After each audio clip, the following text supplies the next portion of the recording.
আচ্ছা, একটা delivery complete করতে পারলে কত টাকা দেয়? ফুডপান্ডায় কাজ করে মাসে কত টাকা ইনকাম করা যায়? বর্তমানে যে চাকরিতে আছি সেটা যদি ছেড়ে দেই তাহলে ফুডপান্ডার ইনকাম দিয়ে কি চলতে পারবো?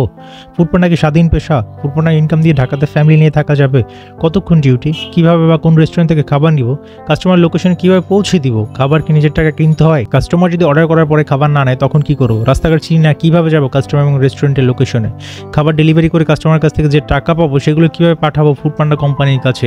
এমন হাজারটা প্রশ্ন ঘুরপাক খায় যারা নতুন রাইডার হিসেবে জয়েন করতে চাচ্ছে ফুডপান্ডায় তাদের মনে। আর এটাই স্বাভাবিক, ফুডপান্ডা জয়েন করার আগে আমার মনে এমন হাজারটা প্রশ্ন ছিল। যাই হোক, এই প্রশ্নগুলোর উত্তর আমি আজকে একসাথে দিব না, কারণ তাতে ভিডিও অনেক লম্বা হয়ে যাবে, আপনারাই বিরক্ত হবে। এবার আসি মূল কথায়, যারাই নতুন ফুডপান্ডা জয়েন করতে চাচ্ছেন তাদের সবার একটাই কৌতূহল বা প্রশ্ন, সেটা হচ্ছে একটা ডেলিভারি কমপ্লিট করতে পারলে কত টাকা দেয়? বা আমাদেরকে রাস্তাঘাটে দেখলেই জিজ্ঞেস করে, ভাইয়া আপনারা একটা ডেলিভারি কমপ্লিট করতে পারলে কত টাকা পান? আপনাকে বলছি ভালো করে মনোযোগ দিয়ে শুনুন। অনেক কিছুর উপর নির্ভর করে ডেলিভারি চার্জ দেওয়া হয়, যেমন দূরত্ব, পারফরমেন্স, ব্যাচ এবং যানবাহনের ধরনের উপর নির্ভর করে। এখন আপনার মনে আবার নতুন প্রশ্নের উদয় হয়েছে, দূরত্ব বুঝলাম, যানবাহন বুঝলাম, পারফরমেন্স বুঝলাম, কিন্তু ব্যাচটা আবার কি? ব্যাচ জিনিসটা আবার কি? যাই হোক, এই ব্যাচ জিনিসটা সম্পর্কে বুঝিয়ে বলতে গেলে অনেক সময় সাপেক্ষ, তারপর ছোট করে বুঝিয়ে বলছি। ব্যাচ হচ্ছে মূলত আপনার পারফরমেন্সের উপর ভিত্তি করে দেওয়া হবে। যেমন আপনাদের বোঝানোর সুবিধার্থে বলছি, ধরেন আজকে আপনি 7 ঘন্টা কাজের শিফট বুক করেছেন, মানে আপনি 7 ঘন্টা কাজ করবেন এই কথা দিয়েছেন, কিন্তু 4 ঘন্টা কাজ করার পরে ব্রেক নিয়েছেন। ফুডপান্ডা যেহেতু স্বাধীন পেশা, তাই হঠাৎ করে ব্রেক নেওয়ার ফলে কর্তৃপক্ষ আপনাকে কিছুই বলবেন, কিন্তু আপনার পারফরমেন্স কমিয়ে দিবে এবং আপনার ব্যাচকে প্রভাবিত করবে।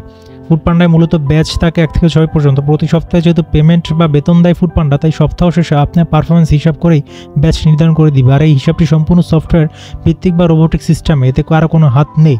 ভালো পারফরমেন্স করতে পারলে ব্যাচ একে থাকতে পারবেন, আর তাতে সুবিধা হচ্ছে আপনি অন্যদের তুলনায় প্রতিটি অর্ডারে টাকা বেশি পাবেন। আমি সবসময় চেষ্টা করি ব্যাচ একে থাকার। একজন ওয়ার্কার রাইডার হিসেবে পাইটা ডেলিভারি করে প্রতিটি অর্ডারে আমি 27 থেকে 28 টাকা পাই। এভারেজে প্রতিদিন যেহেতু 10 ঘন্টা কাজ করি, তাই আমার 500 টাকা প্লাস ইনকাম থাকে। সাথে হয়তো 100 টাকা টিপস থাকে, কিন্তু সেটা নির্দিষ্টভাবে বলা যায় না।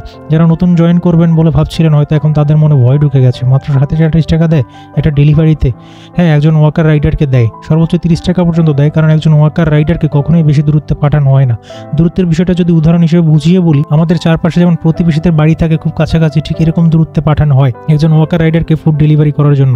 সাইকেল এবং বাইক রাইডের প্রতিটি ডেলিভারিতে কত টাকা ডেলিভারি চার্জ দেয় সেটা নেক্সট কোনো ভিডিওতে প্র্যাকটিক্যালি দেখাবো। ফুডপান্ডায় ডেলিভারি চার্জ নির্দিষ্ট করে বলা যায় না, কিন্তু ব্যাচের উপর নির্ভর করে তার ডেলিভারি চার্জ একজন রাইডারকে বাড়িয়ে দেয়। তাই বেশি ইনকাম করতে চাইলে অবশ্যই বেশি করে কাজ করতে হবে এবং কাজের ভিতরে অযথা ব্রেক নিয়ে ব্যাচের কোনো ক্ষতি করা যাবে না। নতুন যারা জয়েন করতে চাচ্ছেন তাদের উদ্দেশ্যে বলি রাখি, সব জোন বা এরিয়াতে ডেলিভারি চার্জ কিন্তু একরকম হয় না, কম বেশি হয়ে থাকে। নতুন ডেলিভারি ম্যান হিসেবে ফুডপান্ডা জয়েন করতে চাইলে অবশ্যই আমার পরামর্শ থাকবে আপনি সাইকেল রাইডার হিসেবে জয়েন করবেন, কারণ পরিশ্রম এবং অধিক ইনকাম করা মানসিকতা থাকলে সাইকেল দিয়ে প্রতি মাসে 25 থেকে 30 হাজার টাকা ইনকাম করা যায়।